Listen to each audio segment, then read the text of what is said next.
Hello students, 11th Hindi की इस class में आप सभी का स्वागत है। 11th अनिवार्य हिंदी के लिए आपकी दो बुक्स चलेगी, आरोह और दूसरी बुक का नाम है वितान। आज के इस वीडियो में हम आरोह बुक से काव्य खंड के पहले पाठ कबीर का अध्ययन करेंगे। हम उनके पदों को पढ़ने से पहले एक बार उनके जीवन परिचय पर यदि दृष्टि डालें तो कबीर का नाम आपने पहले भी सुना होगा, उनसे संबंधित दोहों को आप पहले भी पढ़ चुके होंगे। लेकिन आपको बता दें, भक्ति काल की जो निर्गुण पंथ की ज्ञानश्री शाखा थी, उसके प्रमुख कवियों में कबीर दास का नाम गिना जाता है। ये अधिकांश पढ़े लिखे लोगों में नहीं थे, लेकिन फिर भी इन्होंने समाज में जो कुरीतियाँ, बाहरी आडंबर देखे, उनका भरसक विरोध किया और एक समाज सुधारक के रूप में अपनी महत्वपूर्ण भूमिका निभाते हुए अपने दोहों और पदों के माध्यम से संसार के लोगों को एक नवीन शिक्षा प्रदान करने का कार्य किया। इनकी भाषा सदुक्कड़ी खिचड़ी मानी जाती है, जिसमें स्थान स्थान पर घूमने के कारण विभिन्न भाषा के शब्दों का समावेश किया गया है। कबीर ने जो व्यक्ति जहाँ के निवासी थे उन्हें उन्हीं की भाषा में समझाने का प्रयास किया है, ताकि वे बाहरी आडंबरों, विभिन्न भ्रांतियों से दूर हो सके और सांसारिक माया मोह के वातावरण से मुक्त होकर उस परम ब्रह्म परमात्मा को पाने के लिए प्रयास करें। कबीर एकेश्वरवादी थे और अद्वैतवाद में वे विश्वास करते थे। उनका मानना था कि संसार में जितने भी जीव हैं उसी परमात्मा के अंश हैं और मृत्यु के बाद वे वापस उसी परमात्मा में विलीन हो जाते हैं। साधना के क्षेत्र में वे हठ योग से प्रभावित थे। उनकी कविताओं में समाज सुधार का ओजस्वी स्वर मुखरित हुआ है। इसके अलावा उनकी वाणी में तेज, तर्कशीलता, आत्मविश्वास आदि का स्वर सुनाई देता है। धर्म के नाम पर जितने भी आडंबर और पाखंड प्रचलित थे, कबीर दास जी ने निर्भीकता के साथ उनका विरोध किया है। तो प्रस्तुत जो पाठ है उसमें पहला पद कबीर दास जी के द्वारा जो रचित है, उसमें बताया गया है कि संसार में जितनी भी आत्माएं हैं, जितने भी तत्व हैं, वो सब उसी परमात्मा के द्वारा बनाए गए हैं, उसी परमात्मा के द्वारा वे रचित हैं और मृत्यु के बाद वे सभी उस परम तत्व में विलीन हो जाते हैं। बाकी सांसारिक माया मोह में पड़कर जो व्यक्ति इस निरर्थक संसार में खो जाता है, वो कभी भी उस परमात्मा को प्राप्त नहीं कर पाता। यद्यपि उन्होंने कभी भी कलम और स्याही के हाथ नहीं लगाया, लेकिन फिर भी उनकी वाणी में प्रखरता दिखाई देती है। आँखों देखे सत्य का वर्णन उन्होंने अपने काव्य के माध्यम से किया है। इनका प्रमुख काव्य ग्रंथ जो है बीजक माना जाता है, जिसमें अनेक साखियाँ, शबद और रमेनी नाम से इनके पद संकलित किए गए हैं। इनका पालन पोषण नीरू और नीमा नामक जुलाहा दंपत्ति के द्वारा किया गया। तो कवि परिचय जानने के बाद हम उनके द्वारा रचित पहले पद की जो व्याख्या है अपने इस वीडियो में देखने का प्रयास करेंगे। तो पहला पद देखिए, हम तो एक एक करी जाना। हम तो एक एक करी जाना, दोई कहे तिन्ही को दो जग, जिन नाहिन पहचाना। इस दोहे में, इस पद में कबीर दास जी कह रहे हैं, हमने तो ईश्वर को एक ही जाना है। अर्थात इस संसार के जितने भी जीव तत्व हमने देखे हैं, उनमें हमने उस ईश्वर या परमात्मा के दर्शन किए हैं। तो कबीर दास जी कह रहे हैं कि हमने तो ईश्वर को एक ही जाना है। एक कौन है? परमात्मा। जाना, जान लिया। उसके बाद में देखिए, दोई कहे तिन्ही को दो जग। दोई कहे यानी दो कहना, तिन्ही को उनके लिए, दो जग यानी नरक। दो जग किसके लिए आया है? नरक के लिए। जिन नाहिन पहचाना, जिन लोगों ने नाहिन नहीं पहचाना है। जिन व्यक्तियों ने ईश्वर की परम सत्ता को नहीं पहचाना है और आत्मा और परमात्मा को वे अलग अलग रूपों में देखते हैं, तो उनके लिए यह संसार किसके समान है? नरक के समान है। वापस सुन लीजिए, हम तो एक एक करी जाना। कबीर दास जी कहते हैं कि हमने तो इस संसार के प्रत्येक जीव पर दृष्टि डालकर समझ लिया है कि वह उसी परमात्मा का अंश है, अर्थात सारे संसार में ईश्वर की सर्वव्यापकता है। हर स्थान पर उसी परमात्मा का अस्तित्व दिखाई देता है। दोई कहे तिन्ही को दो जग। जो व्यक्ति संसार में आत्मा और परमात्मा में भेद करता है, अर्थात आत्मा को अलग मानता है, परमात्मा को अलग अलग रूपों में कर देखता है, जिन नाहिन पहचाना, उसने इस संसार को पहचानने की भूल की है और उसके लिए यह संसार नरक के समान है। एके पवन एक ही पानी। फिर आगे देखिए, कबीर दास जी कह रहे हैं, एके पवन, एक ही हवा है। पवन यानी हवा, एक ही पानी। एके ज्योति समाना। कबीर का कहना है कि पवन जितनी भी हवा है, जितना भी पानी है, सब एक ही है, उनमें कोई भेद नहीं है। सभी में उस परम ब्रह्म परमात्मा की ज्योति समाई हुई है। मतलब इस संसार में जितनी चीज़ों का अस्तित्व है, जो भी संसार में विद्यमान वस्तुएं हैं, उसमें उस परम ब्रह्म परमात्मा का ही अस्तित्व विद्यमान है। उसमें उस परम ब्रह्म परमात्मा का ही अस्तित्व दिखाई देता है। उसी की ज्योति से ये सारा संसार चल रहा है। एक एक खाक गड़े सब भांडे। एक एक खाक का मतलब है मिट्टी, खाक यानी मिट्टी, उसके बाद में गड़े यानी गड़ना, सब भांडे यानी मटके। जितने भी संसार के अंदर मटके हैं वो एक ही मिट्टी से गड़े हुए हैं। कहने का अभिप्राय, जितनी आत्माएं हैं वो सब उस परम ब्रह्म परमात्मा के द्वारा रचित हैं और सभी आत्माएं उस परम ब्रह्म परमात्मा से निर्मित होने के कारण उनमें उन पंच तत्वों का ही मिश्रण दिखाई देता है।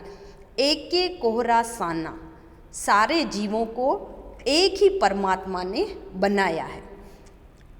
एक एक खाक गड़े सब भांडे, सभी जितने भी बर्तन हैं या जितने भी मटके हैं एक ही मिट्टी से बनाए गए हैं। एक के कोहरा साना, एक एक कोहरा साना, एक ही कुम्हार के द्वारा उन बर्तनों को बनाया गया। साना यानी मिलाया गया है, कोहरा यानी कुम्हार के लिए आया है। एक ही कुम्हार के द्वारा ये सब बर्तन बनाए गए हैं और एक ही मिट्टी के द्वारा रचित हैं। एक ही कुम्हार शब्द किसके लिए आया है? यहाँ कुमार शब्द आया है हमारे परमात्मा के लिए। कोहरा कुमार हो गया हमारा परमात्मा और उसी के द्वारा सारी आत्माएं बनाई गई है। जैसे बाड़ी काष्ठ ही काटे, अग्नि न काटे कोई। आगे कवि समझा रहे हैं कि जिस प्रकार बाड़ी यानी क्या है? बढ़ई। बढ़ई कौन होता है? लकड़ी को काटने वाला। जैसे बाड़ी काष्ठ ही काटे, जैसे बढ़ई लकड़ी को काट कर तो अलग कर सकता है, अग्नि ने काटे कोई, लेकिन उस लकड़ी के भीतर समाई हुई अग्नि को वो नहीं काट सकता। बढ़ई क्या करता है? लकड़ी काटने का कार्य करता है, लेकिन लकड़ी को तो वो काट कर अलग अलग टुकड़े टुकड़े में भेद कर सकता है, लेकिन उसके भीतर समाई हुई अग्नि जो होती है उसको वो कभी काट कर अलग नहीं कर सकता। तो यहाँ कवि के कहने का अभिप्राय यह है कि परमात्मा का जो अंश है, इस संसार की आत्माएं, उन्हें उस परमात्मा से काट कर या उनसे कोई अलग नहीं कर सकता। सब गति अंतर तू ही व्यापक। इस संसार के घट घट में उस परमात्मा का ही वास है। जिसको हम उस जीवों से पृथक नहीं कर सकते। सभी के हृदय में उस परमात्मा ही की छाया ही समाई हुई है, उसके स्वरूप को कोई अलग नहीं कर सकता। माया देखी के जगत लुभाना, काहे रे नर गरबाना। माया देखी, संसार के माया से रचित जाल को देखकर व्यक्ति भ्रम में डूब जाता है। माया देखी के जगत लुभाना, इस सांसारिक माया मोह को देखकर हम इस जगत के लालची बन जाते हैं, यानी इस संसार रूपी सागर में डूब जाना चाहते हैं। काहे रे नर गरबाना, तब कबीरदास जी ऐसे मनुष्यों को समझाने लगते हैं और कह रहे हैं कि हे मनुष्य, तुम किस पर गर्व कर रहे हो।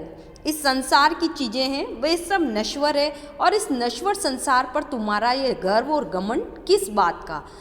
ये सब नश्वर चीज़ें एक न एक दिन समाप्त हो जाएगी और तुम्हारा गर्व और घमंड यहीं चकनाचूर होकर रह जाएगा। निर्भय भया कछु नहीं व्यापे, जो व्यक्ति इस संसार से निर्भय हो जाता है, यानी जिसे किसी का डर नहीं है, जिसने इस बात को स्वीकार कर लिया है कि इस संसार में उस परमात्मा का ही अस्तित्व है, परमात्मा के द्वारा ही सारी आत्माएं रचित है और मरने के बाद वापस आत्माएं उस परम ब्रह्म परमात्मा में ही विलीन हो जाएगी। जिसने इस सत्य को स्वीकार कर लिया है वह व्यक्ति संसार में निर्भय हो जाता है। तो कबीरदास जी कहते हैं कि निर्भय भया, मैं तो निर्भय हो गया हूँ, कछु नहीं व्यापे। इस संसार के माया मोह मेरा कुछ नहीं बिगाड़ सकते, क्योंकि मुझ पर यह कृपा दृष्टि ईश्वर की कृपा से हुई है, जो मुझे सांसारिक माया मोह में पड़ने ही नहीं देती। वापस सुन लीजिए, माया देखी के जगत लुभाना, इस संसार के माया जाल को देखकर व्यक्ति भ्रम में डूब जाते हैं और व्यर्थ का गर्व और घमंड करने लगते हैं। ऐसे व्यक्तियों को समझाते हुए कबीरदास जी कह रहे हैं, निर्भय भया कछु नहीं व्यापे। जो व्यक्ति इस संसार के माया मोह के जाल से मुक्त होकर पूरी तरह निर्भय हो जाता है, उसका यह संसार कुछ भी नहीं बिगाड़ पाता। कहे कबीर दीवाना, कबीरदास जी कहते हैं कि मैं तो ईश्वर की कृपा से पूरी तरह निर्भीक हो गया हूँ और इस सांसारिक माया मोह का मुझ पर कोई प्रभाव पड़ता ही नहीं है। कहने का अभिप्राय यह है कि पूरे पद में कवि ने संसार में आत्मा और परमात्मा की एक सत्ता को स्वीकार किया है। आत्मा और परमात्मा दो अलग अलग स्वरूप नहीं हैं। संसार में जितनी भी वस्तुएं हैं, जितने भी जीव तत्व हैं, उसी परमात्मा के द्वारा बनाए हुए हैं और एक ही परमात्मा के द्वारा रचित होने के कारण हम उनमें जाति पाति का कोई भेदभाव नहीं कर सकते। यदि ये संसार की चीज़ें नष्ट हो जाती है तो उस परम ब्रह्म परमात्मा में विलीन हो जाती है। कोई व्यक्ति यदि आत्मा और परमात्मा को अलग अलग आधारों पर देखता है तो इस संसार में रहकर भी वह नरक में रहने के समान है। बाकी इस संसार में रहते हुए जो व्यक्ति सांसारिक माया मोह के जाल से ऊपर उठ जाता है और निर्भीक हो जाता है, उसको उस ईश्वरीय सत्ता का आभास भी हो जाता है और वह उस परम ब्रह्म परमात्मा को पाने में पूरी तरह सफल भी रहता है। तो कबीरदास जी कहते हैं कि संसार के प्रत्येक स्थान पर हमें ईश्वर की सर्वव्यापकता को स्वीकार करना चाहिए और हमें इस बात से पूरी तरह परिचित हो जाना चाहिए कि मृत्यु के बाद समस्त आत्माएं उसी परम ब्रह्म परमात्मा में विलीन हो जाने वाली है।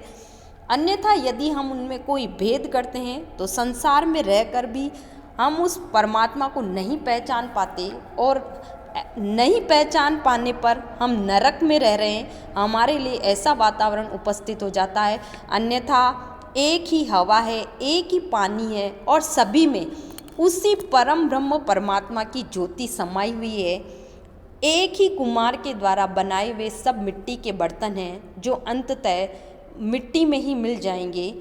जिस प्रकार एक बढ़ई लकड़ी को काटकर अलग कर सकता है लेकिन उसमें समाई हुई अग्नि को वो काटकर अलग नहीं कर सकता, उसी प्रकार इस संसार के लोगों के हृदय में ईश्वरीय सत्ता का जो फैलाव है उससे कोई दूर नहीं कर सकता। यानी जितनी भी आत्माएं हैं उस परमात्मा से जुड़ी हुई है, उन्हें कोई काट कर अलग नहीं कर सकता। इस संसार के माया मोह के जाल को देखकर व्यक्ति व्यर्थ ही भ्रम में डूब जाता है, लोभी और लालची बन जाता है और उस परमात्मा को नहीं पहचान पाता। ऐसे व्यक्तियों को समझाते हुए कबीरदास जी कह रहे हैं कि हे व्यक्तियों, तुम व्यर्थ ही क्यों घमंड करते हो। जो व्यक्ति इस संसार रूपी सागर से निर्भय हो जाता है वह इस सांसारिक माया मोह के जाल से ऊपर उठकर उस परम ब्रह्म परमात्मा को पाने में पूरी तरह सफल होता है। तो आज के वीडियो में इतना ही। पहले पद की व्याख्या हमने देखी जिसमें परमात्मा और आत्मा के एक तत्व होने के रूप को कबीरदास जी ने स्वीकार किया है और कहा है कि हमें संसार के अंदर जितने भी जीव हैं उसी में उस परमात्मा के दर्शन कर लेने चाहिए। इस निरर्थक संसार के माया मोह के जाल में डूबकर भ्रमित नहीं होना चाहिए। यदि आपको कोई परेशानी या दिक्कत है तो मेरे व्हाट्सएप नंबर पर कॉल करें। धन्यवाद।